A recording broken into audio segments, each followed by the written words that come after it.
like to be around kids all the time? No. Okay.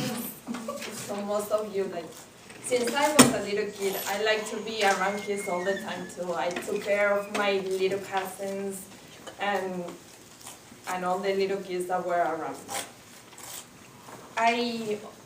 When I was 11 years old was when I really knew I wanted to be like around kids and do something about to work with kids.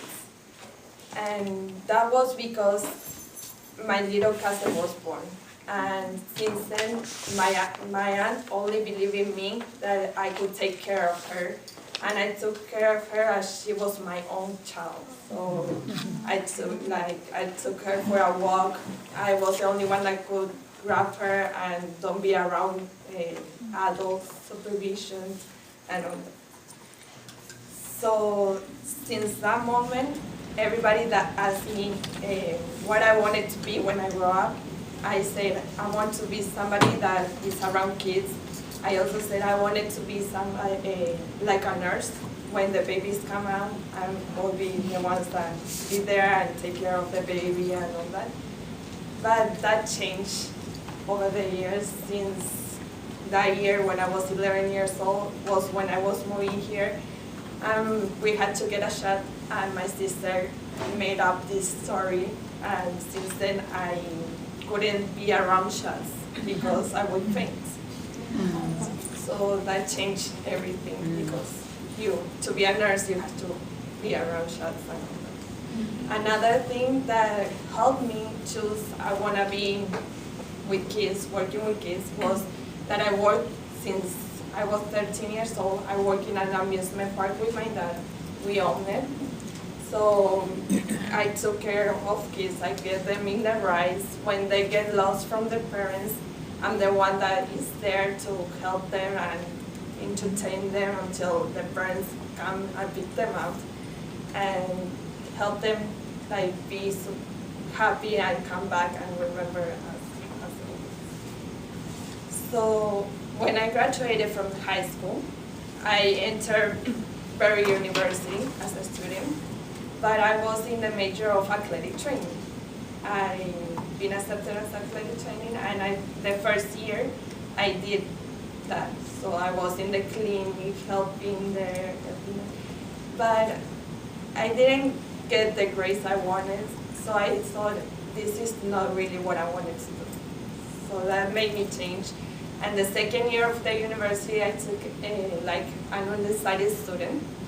So that made me think. I had a year to think what I wanted to do for the rest of my life. And I took some tests to help me see what I wanted to be.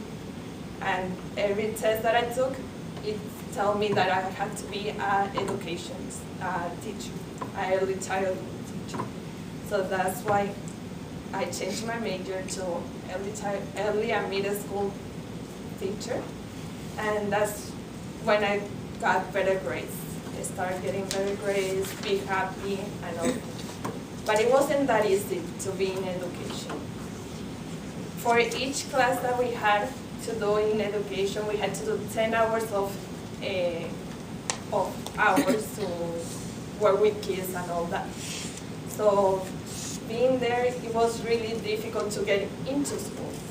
One of the examples I have was last year, I've been placed in a school called Miami Shores, and we had to be placed in a classroom also. So this was really difficult because the assistant principal was not helpful at all, so we couldn't get into the school. It wasn't until from the 9th week that we have 6 weeks has passed, and we didn't have a classroom to go into.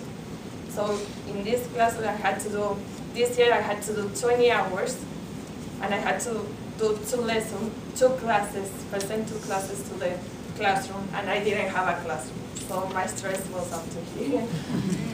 And so finally I go into a kindergarten class. I had 90 students, and two of them were ESC students, so special needs, and we had to be careful about those.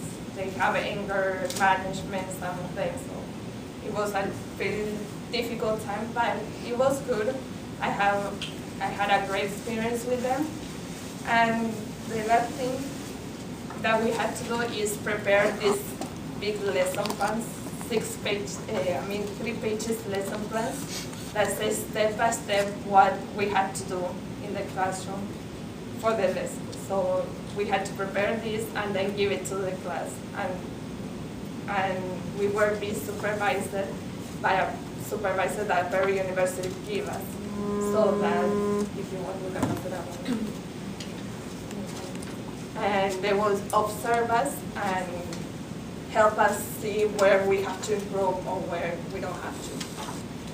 So basically that's what is difficult, but what makes us a good teacher, to become a good teacher. So if that's